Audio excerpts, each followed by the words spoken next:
Graça e paz, igreja. Graça e paz, igreja. Vocês estão bem? Glória a Deus. Fico muito feliz de estar aqui. Para mim é uma honra estar aqui, rever amigos, rever pessoas que eu amo, pessoas que passaram pela minha célula também. Arildo, Maurel, Cris, Valtão, tanta gente. Eu não vou citar nomes que eu vou acabar pecando aqui. Mas hoje à tarde eu estava, Pedro Burali, eu estava orando, eu estava aqui no templo, na sala do pastor, e pedi, pastor, deixa eu ficar aqui um pouquinho, hoje à tarde. Ele falou, não, vem para cá. E é o jeito que Deus fala comigo, e chegou no momento que eu estava adorando o Senhor, e o Senhor me lembrou algo que Ele falou comigo há muito tempo atrás. Ele disse, eu vou te colocar sentado junto com príncipes. E eu tenho entendido que, na verdade, fazem 21 anos, está fazendo 21 anos, que eu estou sentado junto com um príncipe e uma princesa. Pastor Alessandro e pastora Cibele, eu tenho uma admiração tão grande pela vida de vocês, um carinho. Talvez a igreja não saiba disso, mas nesses 21 anos eu tenho sido cuidado, minha casa tem sido cuidada. Por isso que eu venho de púlpito honrar a vida de vocês aqui. Eu queria que a igreja desse um aplauso pela vida deles.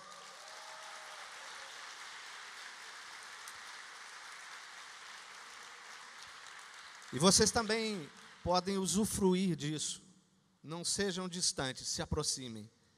Eles são carentes de amizades também. Se aproximem deles. Suguem deles o que eles têm para oferecer, que eles têm muito. Amém?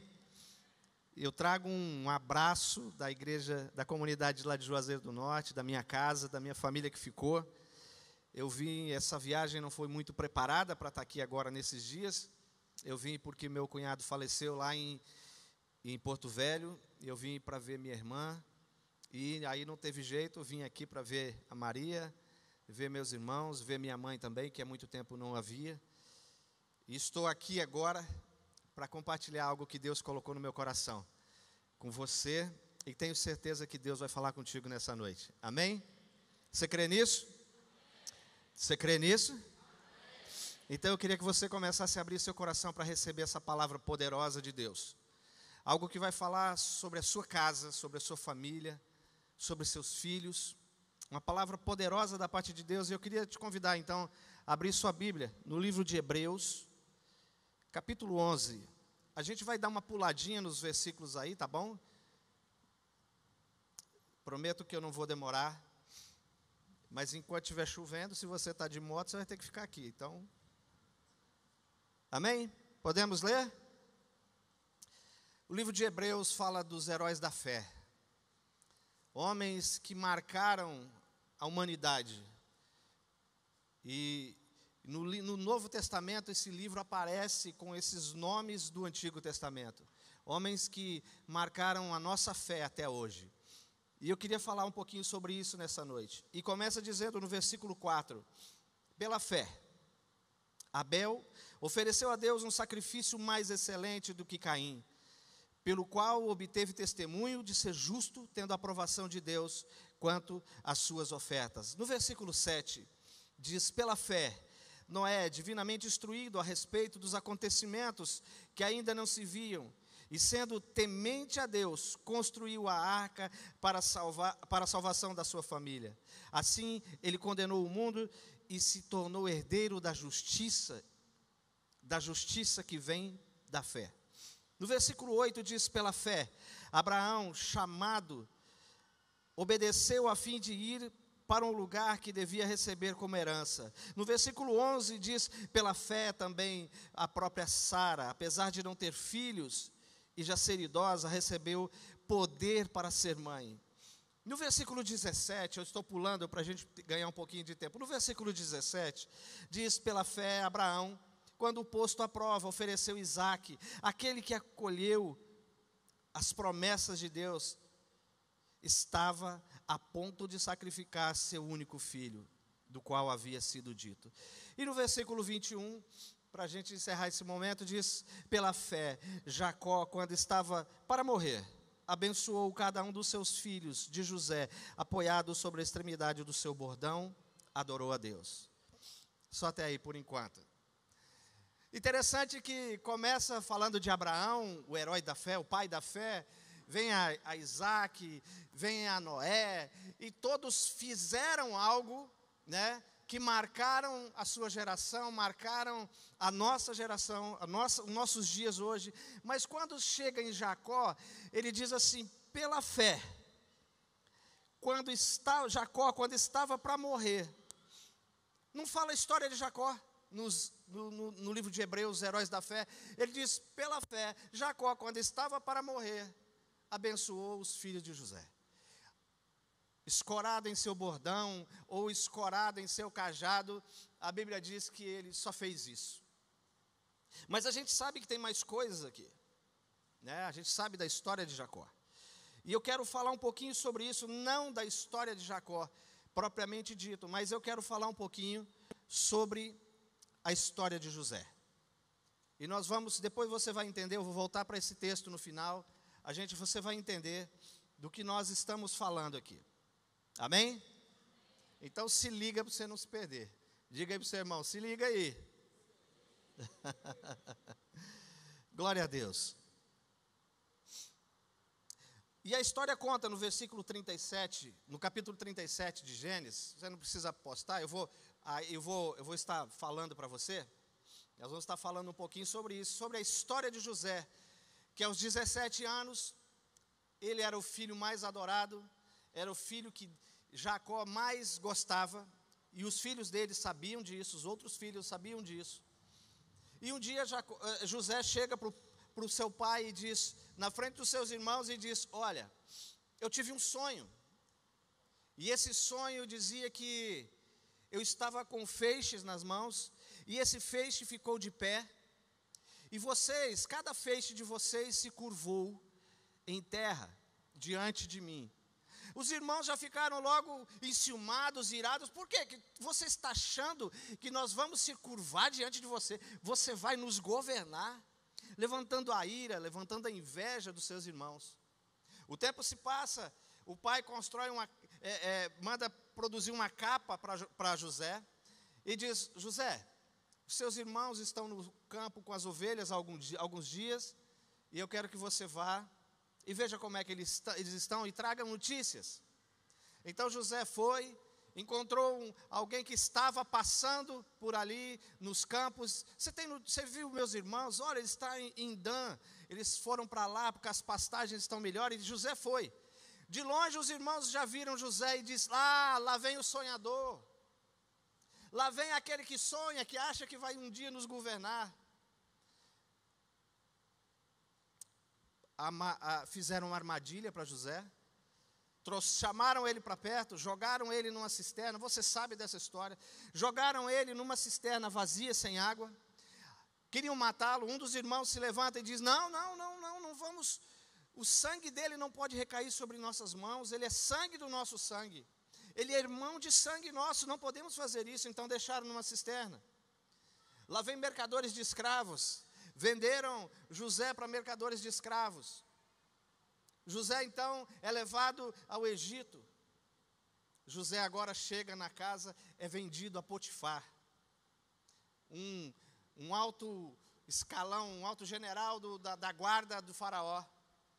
Então ele começa a trabalhar na casa de Faraó, da casa de Potifar.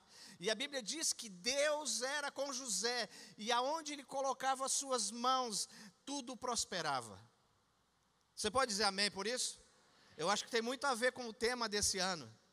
Se teu coração estiver no Senhor, as tuas mãos serão abençoadas, e tudo que você fizer para o Senhor será abençoado. Amém? Então entenda que Deus, você não anda sozinho. Você anda sobre a proteção de Deus, você anda sobre a bênção de Deus. Você não está apenas numa igreja, você está numa família que ama o Senhor. E é por causa disso que você é abençoado. Então, traga as suas mãos, o seu coração totalmente ao Senhor. Se renda a Ele. E eu sei que não é fácil, porque abrir mão das coisas, renúncia nunca foi fácil para ninguém. Amém? Mas José, então, Potifar via o agir de Deus sobre José. Então José era o queridinho da casa de Potifar. Um dia Potifar viajou, ficou sua esposa de olho. A Bíblia diz que ele era um jovem atraente. A esposa, com um zoião de gato para cima dele, chamou: você vai deitar comigo. E tomou uma túnica, tomou uma roupa dele. E ele disse: eu não vou fazer isso com o teu marido e com o meu senhor.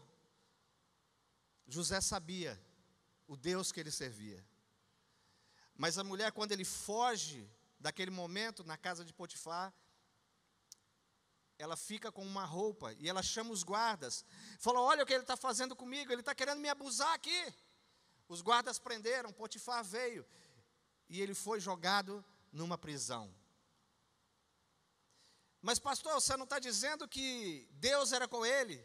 Isso, há um propósito na vida de José. Havia um propósito na vida de José. Eu não sei pelo que você está passando, qual é a situação que você está passando, mas há propósito de Deus para a sua vida. E eu quero te dizer: permaneça firme. Não abra mão do propósito de Deus por causa das coisas que estão ao seu redor. Deus tem propósito na sua vida, amém? O que acontece então? Potifar diz: não, você vai ficar preso aí. Mas Potifar sabia o que José representava nas mãos de Deus.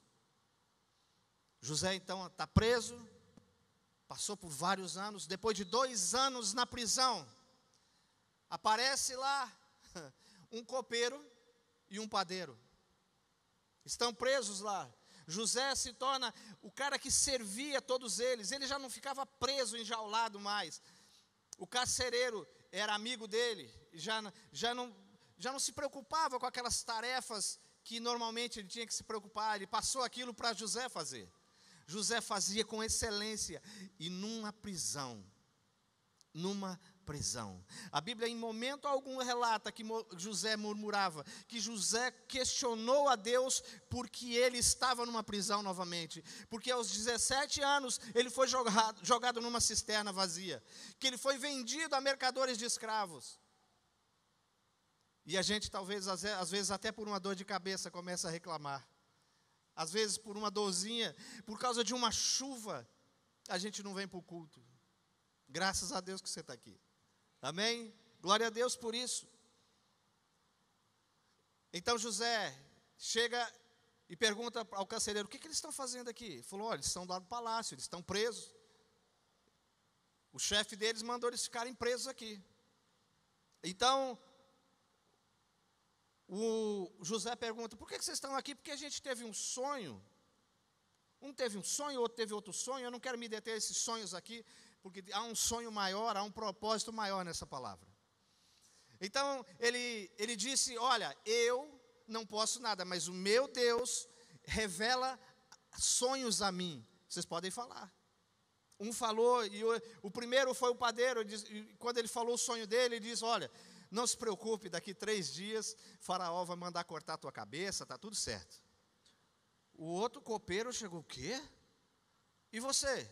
Olha, daqui 3 dias, você vai voltar ao palácio, e você vai ser restituído, e você vai lá e entregue um copo na mão do faraó, como de costume. E uma recomendação, quando eles estavam saindo da prisão, José disse: ei, não esqueçam de mim quando você estiver lá fora. Quando vocês for falar com o faraó, se precisar de alguma coisa, eu estou aqui, viu? No mínimo eles desdenharam, falou: nós é que vamos para o palácio, você vai ficar aqui. O que você pode ajudar lá fora?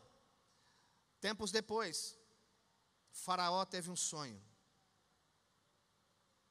Vacas gordas, vacas magras, espigas de milho, espigas cheias de milho, espigas sem milho. Então, é chamado, o copeiro está lá, vendo toda aquela situação. E Faraó manda chamar os sábios, manda chamar todo mundo que entendia de leituras de sonho, contou o sonho e disse: ninguém pode me ajudar aqui. O copeiro, vendo aquela situação, lembrou de José. Falou: Faraó, eu me lembro que eu fui preso, e lá na prisão tem um cara que interpreta sonhos. E como assim? Ele falou, olha, ele interpretou e foi batata. Aconteceu exatamente do jeito que ele disse. Falou, manda chamar ele. Mandaram fazer a barba de José, mandaram tomar banho, deram uma roupa nova, e ele chega agora no palácio. O palácio está esperando ele. Os magos, os sábios, todo mundo numa expectativa tremenda. O que é que esse cara tem para oferecer? Se nós que estamos aqui somos estudiosos, somos adivinhas, como é que ele pode nos ajudar? Quando é que ele vai ajudar Faraó? Então ele chega na sua humildade, o Faraó conta seu sonho para ele, e ele diz assim: o seu sonho, Faraó, representa 7 anos de muita fartura sobre a terra do Egito. Vacas gordas, milhos, espigas de milhos grandes, fartas. Mas vacas magras representam 7 anos de escassez. Milhos, espigas sem milho, 7 anos de escassez. E ele foi convencido da palavra que é revelada ao Faraó. O Faraó, vendo que aquilo era uma verdade, ele disse, é isso. José disse, muito obrigado por o senhor ter me usado, vou voltar lá para minha casinha, para a prisão agora. Ele falou, não, peraí, só isso? Ah, não, tem mais uma coisa. Quando eu sugiro que o Senhor escolha um homem sábio, inteligente e competente para governar essa nação, porque o senhor vai precisar. Tchau, Faraó. Foi embora. Quando está saindo, o Faraó disse, ei, mas não tem esse cara aqui no Egito. É você que vai ser o governador aqui. Volta. E José volta. Então, José agora é nomeado o governador do Egito. Para quem estava numa tribulação, servindo presidiários, preso, num lugar horrível, infernal, porque uma prisão não tem nada de Deus numa prisão. Agora José está num palácio, governando uma nação. José se casa, tem 2 filhos, a abundância na terra do Egito é tão grande que ele manda construir silos, armazéns para guardar todas as sementes. 7 anos de fartura se acabam e agora começa uma grande seca sobre a terra do Egito, sobre a terra, uma grande seca. E nações, o povo vinha até José então agora para buscar alimento, porque sabiam que na terra do Egito havia fartura de alimentos. O Egito ficou muito rico naquela época, porque as pessoas traziam gado, ofertavam terras, então o lastro de terras do Egito cresceu muito. Traziam dinheiro para comprar alimentos. E quem negociava isso era José. Quem administrava tudo isso era José. Começaram a chegar gente de mais distante agora. Começam a chegar pessoas de terras mais longes, buscar, sabendo que a conversa chegou lá, olha, no Egito tem comida. E aí, de repente, aparecem pessoas que José começa a conhecê-los, a fisionomia. Os irmãos dele, aqueles que condenaram ele, aqueles que mataram os sonhos dele, aqueles que jogaram ele numa cisterna, aqueles que venderam o seu irmão, mentiram para Jacó que José tinha sido devorado por animais ferozes. Agora chega esses caras diante de José, só que não o reconheceram. Mas José reconheceu eles. Então José acolhe eles, não se identifica como irmão deles, alimenta eles, recebe o dinheiro deles, vende a comida, devolve o dinheiro dentro dos fardos de alimentos, de sementes, e faz eles trazerem o irmão mais novo. Vocês vão trazer o irmão mais novo de vocês. Ele falou, não, o nosso irmão mais novo já morreu. Ah, é? Já morreu? Já morreu, não tem mais. Só tem o outro depois dele. Pois tragam ele. Não, a gente não pode trazer, porque senão a gente vai acabar matando o nosso pai com essa notícia, porque o mais novo já morreu. Isso não vai dar certo. Bom, vai ficar um aqui, em troca do outro. Enquanto vocês não trouxerem o outro irmão, vai ficar um aqui. Voltaram para a terra de Canaã, onde estava Jacó, com cerca de 70 pessoas, era a nação de Israel.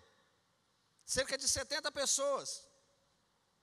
Foram lá, pai, aconteceu isso, tem alimento, ele recebeu o nosso dinheiro. Aí quando abre os sacos de semente, o dinheiro está dentro. Ele não recebeu o nosso dinheiro agora. Agora eles estão diante de uma realidade. Ou leva, ou o pai, Jacó, permita que o irmão mais novo vá até o governador agora do Egito. Ou o outro irmão fica preso e vai morrer. Convenceram o pai então, levem ele, levem o irmão mais novo. Levaram o irmão mais novo. José disse, ele fica e vocês voltem buscar o pai agora. A família, o pai de vocês está vivo? Está vivo, está bem consciente. Pois vão buscar ele. Não, aquela discussão de novo, vão buscar ele. Não reconheceram José ainda. Então José agora se apresenta, eles saem para buscar o pai, e ele se apresenta para o irmão mais novo. Eu sou José, o seu irmão.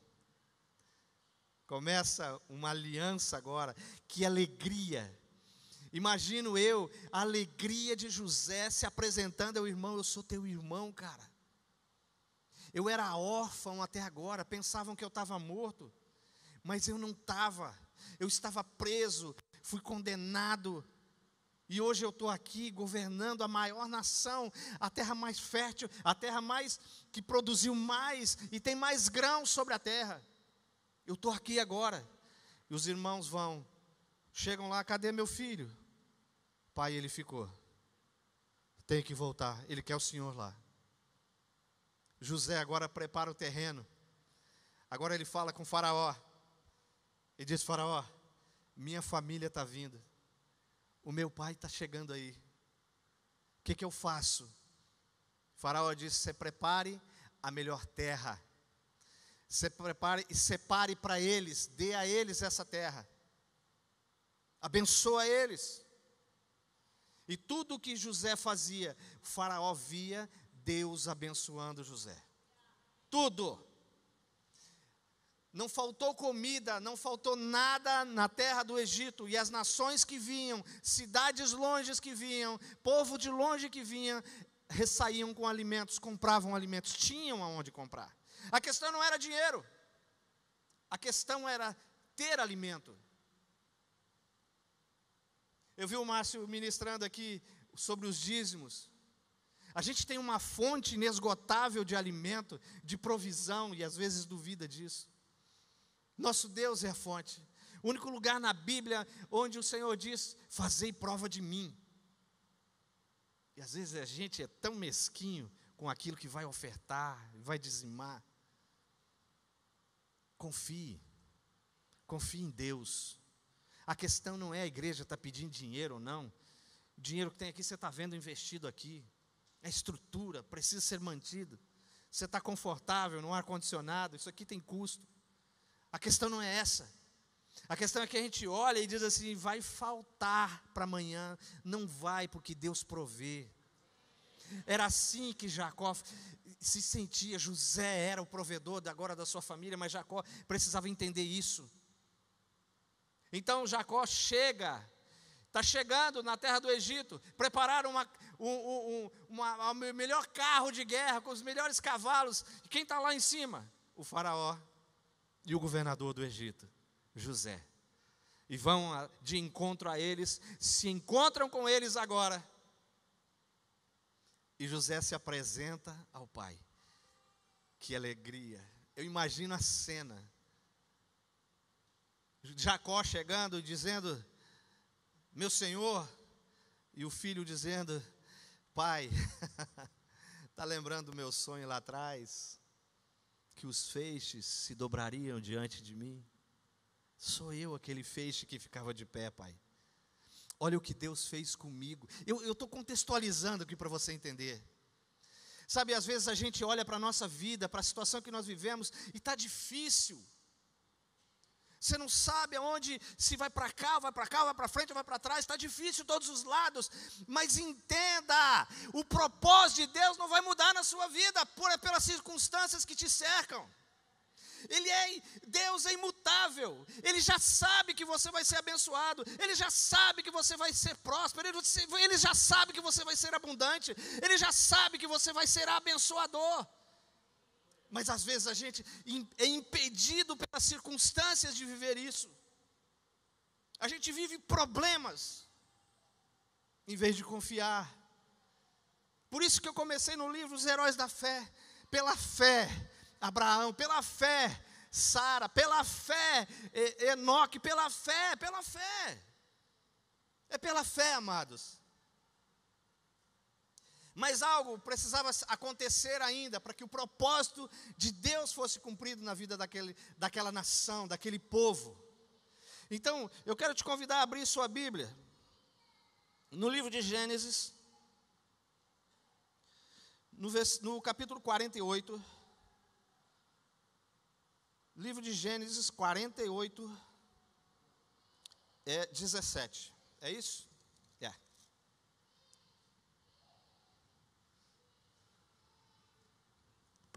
Mas antes disso, eu queria que você mantivesse sua Bíblia aberta aí. Antes de a gente postar esse versículo aí, eu queria que o pessoal da mídia colocasse para mim Hebreus, capítulo 11, verso 21. Hebreus 11, 21. Eu quero voltar para o texto original, da onde saiu essa mensagem. Senão você vai dizer assim: pastor, você está louco, você estava em Hebreus. Mas eu quero voltar para o começo de tudo. E diz assim, diga comigo, pela fé. Não, gente, é pela fé. Diga, pela fé. Jacó, quando estava para morrer, diz assim, abençoou cada um dos filhos de José. Algo precisava acontecer ainda. Algo precisava romper ainda. Não estava pronta. A história de José ainda não tinha finalizado aqui. E nem a de Jacó, porque Jacó estava prestes a morrer. Ele não poderia morrer sem abençoar os filhos de José. Mas por quê, pastor? Porque aí ele chama José. Pode colocar aquele texto lá do 17. Gênesis, isso. Diz assim, José viu que seu pai havia posto a mão sobre a cabeça de Efraim. Efraim era o mais novo. Então a mão direita deveria estar sobre Manassés, sobre o mais velho. Mas ele já estava meio cego. Olha o que o texto continua dizendo. E isto não lhe agradou, não agradou José. Pegou a mão de seu pai para mudá-la para a cabeça de Efraim, para a cabeça de Manassés. Vamos lá. José disse ao pai, não assim, meu pai, pois o primogênito é este, põe a mão direita sobre a cabeça dele. E olha o que Jacó diz. Mas seu pai recusou e disse, eu sei, meu filho, eu sei. Ele também será um povo, também ele será grande, mas o seu irmão menor será maior do que ele, e a sua descendência será uma multidão de nações. Estranho, né? Por que Jacó chamou José? Por que Jacó chamou José, como o texto de Hebreus diz, que pela fé, Jacó, no final, prestes a morrer, debruçado em seu cajado, abençoou os filhos de José. Porque Jacó percebeu que os filhos de José nasceram fora de uma aliança. Os filhos de José nasceram no Egito. E Israel era um povo separado. Então ele disse, antes de morrer, eu preciso abençoar esses meninos para trazer eles para dentro de uma aliança. Eu não sei se você está entendendo. Mas você tem o poder de abençoar a sua casa. Você tem o poder de abençoar a sua família. Você faz parte dessa aliança. E por muitas vezes nós, como pais, falamos coisas que não devemos com os nossos filhos e acabamos derramando sobre eles algo que não deveria. Mas Jacó, prestes a morrer, ele disse, pela fé, Jacó prestes a morrer, chamou os filhos de José e os abençoou. E na lógica, era o pai colocar a mão sobre a cabeça do mais velho, sobre o primogênito. O José até tentou, e ele disse, não, peraí, filho. O dono da aliança aqui com Deus sou eu, o dono da bênção sou eu, não é você não. E eu sei como é que funciona, é sobre o mais novo. O mais velho terá uma nação grande, mas o mais novo será muito maior. O que eu quero dizer com isso, queridos? Que nessa noite, se você quer mudar a história da tua casa, da tua família, dos teus filhos, você precisa se posicionar como homem e mulher de Deus, sabendo que são detentores de bênçãos. Você pode abençoar a sua casa, você pode abençoar o seu casamento, você pode abençoar quem anda com você. Você tem o poder, o Deus está sobre sua vida. Mas a história de José para por aqui, a gente não tem muito mais informação. A gente tem uma informação lá na frente, que em Êxodo ele exorta o povo para que os ossos dele sejam levados, tirados do Egito quando ele morrer. A história acaba aqui, de José também. Uma nação foi mudada porque Deus levantou um homem de um povo escolhido, que era Israel. O povo de Israel levanta um, que o próprio povo dele, os irmãos tentaram matá-lo, eliminar. Agora José se levanta agora como um governador. Salva uma nação do Egito, salva outras nações, salva o povo dele da fome, da escassez. E agora Deus levanta uma outra geração, a geração dos filhos de José. Olha o que está acontecendo. E se a gente olhar no texto anterior, um pouquinho, no capítulo 48 ainda, o Jacó está dizendo assim, eu vou abençoar para que eles continuem isso, para que eles digam lá na frente quem era o meu Deus. Porque até então era o Deus de Abraão e de Isaque. E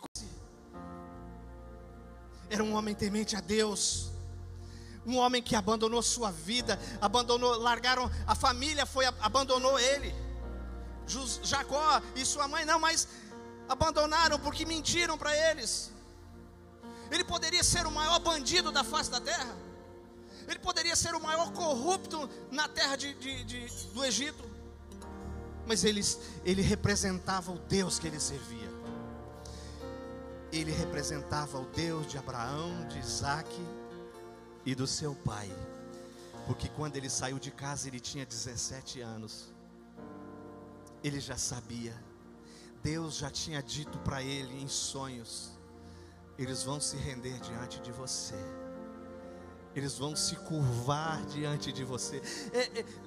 José estava dizendo: eu vou. Não. O tempo chegou. O tempo mostrou. O tempo de provações na vida de José cessou.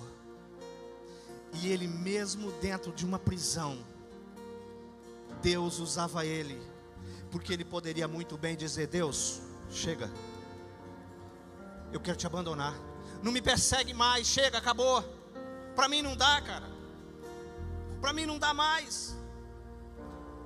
Você me abandonou, olha onde é que eu estou. Aos 17 anos eu fui abandonado numa cisterna, ainda um adolescente. Mas Deus era com ele. Olhe para onde Deus está querendo te levar.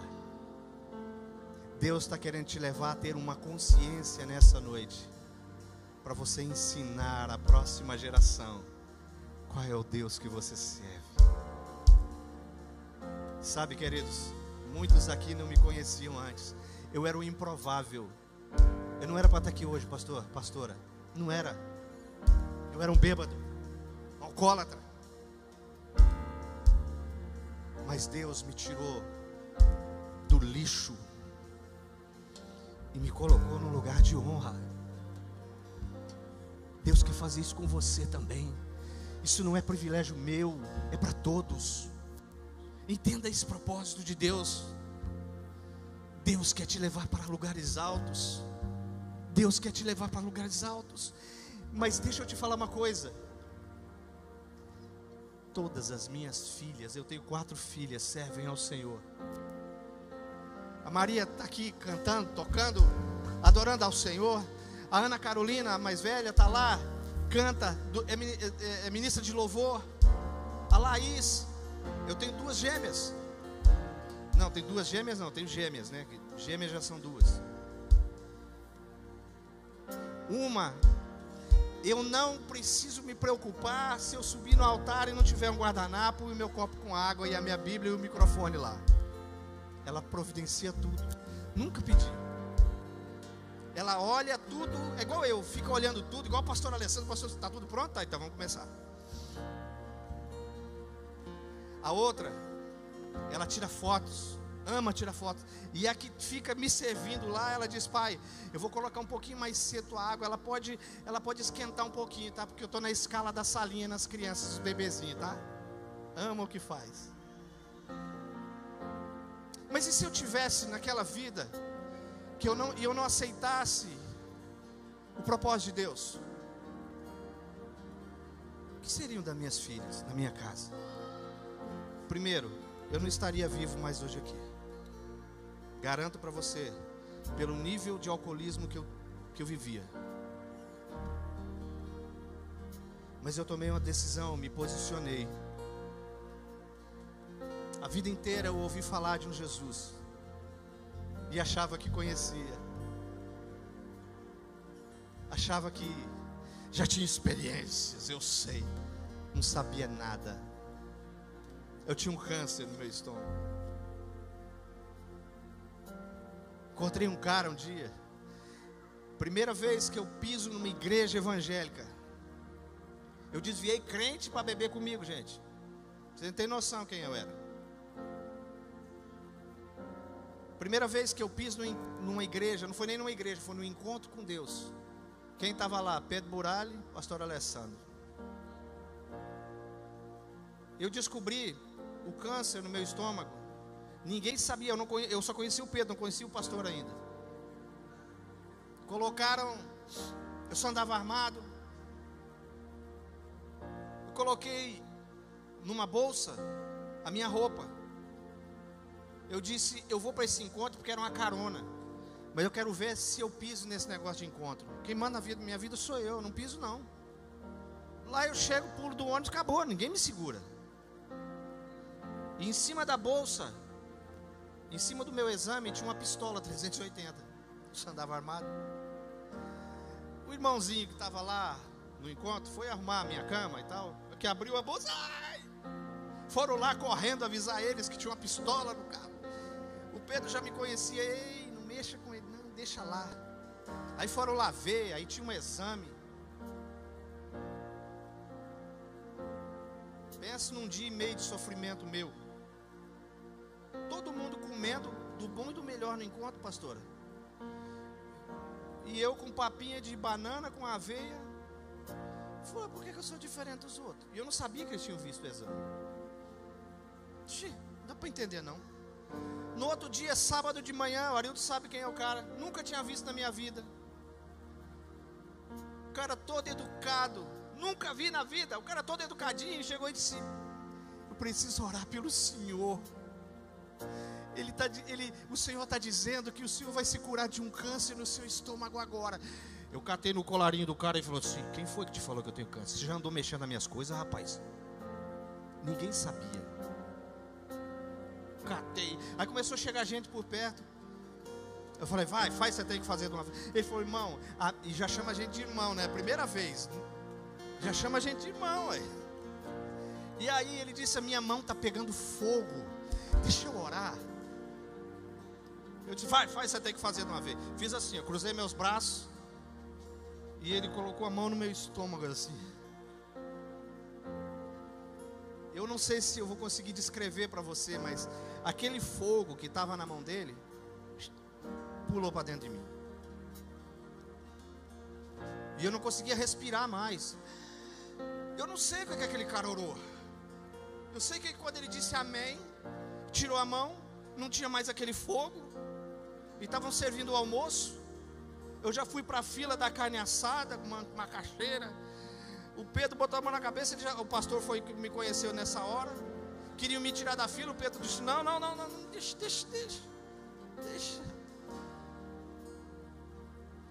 Eu fui curado instantaneamente. Glória a Deus por isso. Pode aplaudir o Senhor.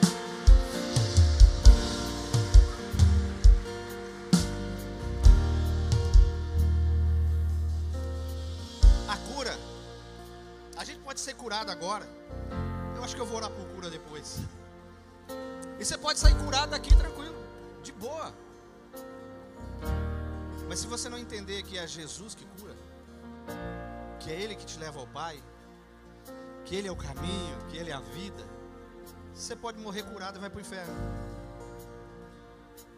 Escolhas que a gente faz na vida. Eu me posicionei. Fui liberto do álcool. Nunca tomei um remédio para isso. Nunca tomei um remédio para o câncer. Eu me lembro de uma palavra que eu não vou falar para você agora, que eu ouvi lá, senão quem não foi no encontro não vai saber. Que me trouxe uma realidade de quem eu era e de quem Jesus era. A minha libertação aconteceu nesse momento, com essa palavra. Não foi em outras palavras, foi nesse momento. E foi nesse momento que eu me posicionei em Deus. Foi momentos que eu poderia na minha vida, eu poderia ter murmurado. Eu era empresário aqui na cidade. Eu quebrei. Eu comecei a viver de cesta básica. Isso é vergonha para mim? Hoje não. Era Deus me ensinando, dizendo, você vai começar de baixo. Você tem que entender todos os processos. José foi assim. José começou tendo um sonho gigantesco, dizendo para que a nação, que os irmãos, os 12 irmãos e os pais se rendessem a ele. E Deus falou assim, espera aí, José, beleza, você falou, mas não é agora, cara. Tem algo que você tem que passar ainda. Tem uma cadeia para você. Tem uma cisterna te esperando. Você precisa entender o processo. Teus irmãos vão colocar você dentro da cisterna, mas quem vai tirar de lá você vai ser eu. E eu vou te colocar no lugar que todos vão ter que se render diante de você. José entendeu o propósito. E eu quero te dizer, te fazer um convite nessa noite, a você se posicionar. Talvez você chegou sozinho aqui, não está com a tua família, mas eu queria pedir para você não ficar só, para que você ficasse com alguém enquanto nós oramos. Você vai orar pela sua casa, pelos seus filhos, pelos seus netos. Pastor, não tenho neto. Mas vai dizer, ela pela minha descendência. Sabe, quando Caleb e Josué entraram na terra prometida, algum tempo depois, Caleb chegou para Josué e disse assim, você lembra do que Moisés disse, que era para separar as terras aqui? Eu queria a minha parte. Não, então chame todo mundo, eu vou dividir. Josué dividiu para todo mundo. Depois todo mundo está certo, gente? Todo mundo satisfeito? Beleza, Josué.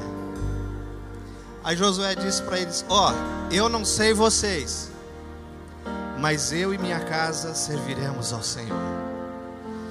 Ele já levantou uma descendência. Ele já disse: a minha casa toda servirá ao Senhor. E eu estou te convidando a dizer isso aos teus filhos nessa noite. Quero te convidar a ficar de pé. Você tem poder, autoridade para declarar sobre seus filhos, sobre a sua descendência. Eu queria que você saísse do seu lugar. Se tem algum filho fora aí, pastora Cibele, pastor Alessandro, pode juntar com a Maria, por favor, aí. Me ajuda aí. Eu queria que você pudesse pegar os seus filhos. Pai, mãe, imponham as mãos sobre a cabeça deles. Não dependa da minha oração. Eu já te dei o princípio de tudo. Você tem autoridade. Comece a levantar sua voz agora e declarar sobre eles: eu e minha casa serviremos ao Senhor. A partir de agora, em nome de Jesus, toda a família aqui, Senhor, cada pai, cada mãe, eu queria que você não ficasse sozinho. Alguém da casa se unisse a alguém que está aqui. Tem uma senhora ali, eu não queria que você ficasse sozinho. Isso, junte-se a alguém, não fique sozinho. Comece a declarar sobre a sua casa, sobre seus filhos, sobre o seu casamento, sobre suas finanças. Levante a sua voz, aumente o volume da sua voz. Deixa o diabo ouvir o que você vai declarar nessa noite. Deixa Satanás ouvir. Ele vai ficar revoltado, mas é problema dele. Em nome de Jesus, Senhor, toda brecha que estava sendo dada nas famílias dessa casa, Senhor, sejam quebradas agora. Que cada pai, cada mãe, cada filho receba a autoridade do Senhor, em nome de Jesus. Que eles recebam a autoridade do Senhor, a autoridade do céu agora, Senhor. Seja quebrada toda maldição sobre as famílias, seja quebrada a maldição sobre casamentos. Haja restituição de vidas de casamento nessa noite, Pai, em nome de Jesus. Oh,